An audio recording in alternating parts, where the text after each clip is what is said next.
1971, एक ऐसा साल जब हवा में सिर्फ बारूद की गंध नहीं थी बल्कि करोड़ों लोगों की उम्मीदें भी थीं। एक ऐसा साल जब इतिहास ने खुद को बदलने का फैसला किया। भारत और पाकिस्तान, दो देश, एक जमीन, एक इतिहास। जब ये दोनों ऐसे टकराए कि दुनिया का नक्शा बदल गया।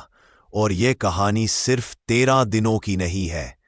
ये कहानी उन आंसुओं की है, उन चीखों की है, उन सपनों की है जो एक नई सुबह की खोज में थे।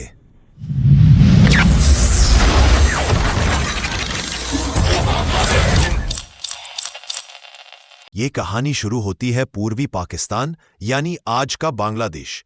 यहाँ के लोग बंगाली थे। उनकी भाषा, संस्कृति, खान पान सब कुछ पश्चिमी पाकिस्तान से अलग। लेकिन सत्ता वो पूरी तरह पश्चिमी पाकिस्तान के हाथों में थी।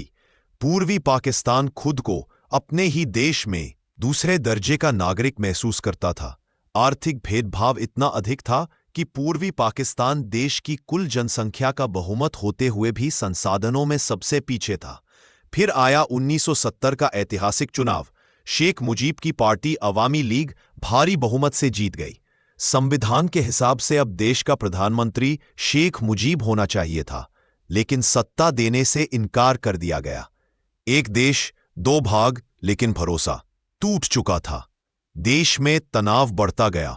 लोग सड़क पर उतर आए और पूर्वी पाकिस्तान धीरे धीरे बारूद के ढेर पर तब्दील होने लगा। 26 मार्च 1971 की रात के अंधेरे में जब लोग सो रहे थे, फौजी गाड़ियां शहरों में दाखिल हुई। ढाका यूनिवर्सिटी को घेरा गया।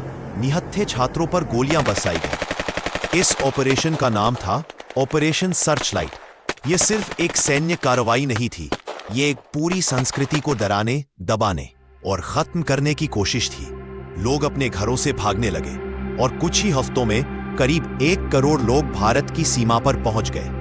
भारत अचानक दुनिया के सबसे बड़े शरणार्थी संकट के बीच खड़ा था। गांव, कस्बे, शहर, हर तरफ इंसानियत चीख रही थी। क्या भारत ने शुरू से युद्ध का फैसला कर लिया था? बहुत लोग सोचते हैं भारत ने युद्ध की तैयारी पहले से की थी, लेकिन सच कुछ अलग है। भारत ने महीनों तक कोशिश की। संयुक्त राष्ट्र से लेकर बड़े देशों तक हर जगह यह मुद्दा उठाया गया, लेकिन दुनिया चुप थी क्योंकि यह मामला आंतरिक राजनीति बताकर टाला जा रहा था। लेकिन भारत की सीमाएं दर्द से भर चुकी थीं। हर दिन हजारों लोग भागकर आ रहे थे। इंदिरा गांधी समझ चुकी थीं, अगर भारत चुप रहा तो यह मानवता के खिलाफ अपराध होगा। इसी बीच भारत ने एक बड़ा, चुपचाप लेकिन शक्तिशाली कदम उठाया। सोवियत संघ के साथ दोस्ती, इंडो सोवियत फ्रेंडशिप ट्रीटी 1971। यही संधि आगे जाकर युद्ध का पूरा संतुलन बदलने वाली थी। शाम का समय, भारत अपनी तैयारियों में व्यस्त, लेकिन अचानक आसमान में धमाके सुनाई देने लगे। पाकिस्तान ने भारत के 11 एयरबेस पर एक साथ हमला कर दिया। मकसद था भारत की वायुसेना को कमजोर करना, लेकिन यह हमला उतना सफल नहीं हुआ जितना पाकिस्तान चाहता था। और इसी हमले के साथ भारतीय वायुसेना ने पूर्वी पाकिस्तान के लगभग हर प्रमुख एयरफील्ड को या तो नष्ट कर दिया या बेकार कर दिया। ढाका की हवा अब पूरी तरह भारत के नियंत्रण में। अब ढाका चारों ओर से भारतीय सेना से घिर चुका था। कहीं जाने का रास्ता नहीं, सहायता मिलने की उम्मीद नहीं, और मनोबल वो भी लगभग टूट चुका था। भारत और मुक्ति वाहिनी ढाका के एक एक रास्ते पर कब्जा करते गए। पूर्वी मोर्चा, बिजली की गति वाली रणनीति। पूर्वी पाकिस्तान में भारतीय सेना और मुक्ति वाहिनी ने ऐसी रणनीति अपनाई कि पाकिस्तानी सेना चारों तरफ से घिर गई।